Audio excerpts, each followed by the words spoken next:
Hi, it's Jessica here with Keller Williams of the Treasure Coast. Today I wanted to talk about if you're moving from one state and then you're looking to secure a mortgage to buy a home in the new state that you're going to. And I want to focus on the job transition because I think this is really an important key component if you're trying to secure a mortgage depending on your situation. So there are a few scenarios out there.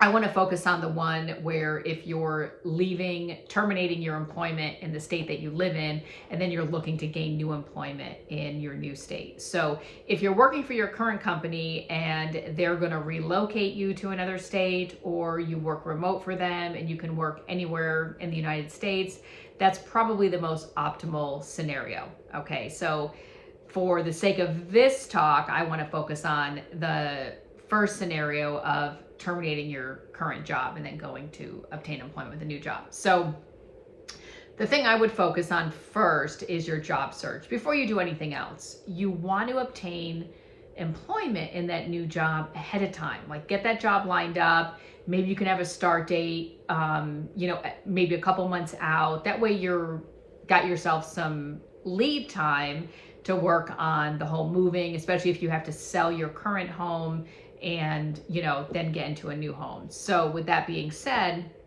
the first thing would be to start your job search, and that's using Indeed, LinkedIn, ZipRecruiter, just getting out there on those job boards, freshening up your resume if you haven't done that, and getting your resume out there and applying for jobs. So the great thing about the past few years is a lot of employers have done Zoom video interviews. So gaining the interview and doing that ahead of time should not be a problem.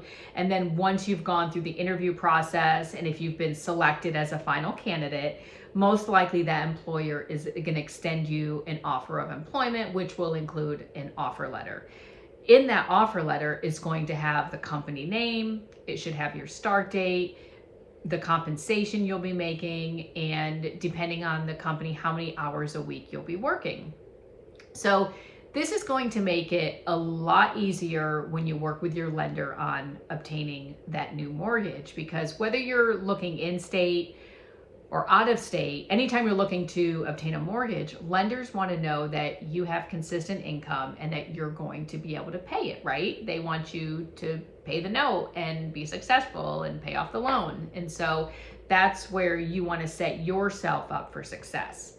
The next thing is, once you've started doing that, you can simultaneously talk to your lender as well and really have an open dialogue with them with kind of what your situation is, what does it look like, what are you trying to do, and they can kind of guide you through the process, because the goal is to get you where you need to be, get you to your new location, get you in that new house, and kind of work through the process as seamlessly as possible. Because like I stated earlier, this can be very stressful time, especially if you are selling your existing home and then you're purchasing a new home in your new location. There's a lot of moving parts, and so if you can really get the job piece down, I think this will kind of alleviate some of the stress. And so I hope you find this video helpful. If you have any questions, I'm always here, and I can direct you to a really great lender. So feel free to reach out anytime, and have a great day.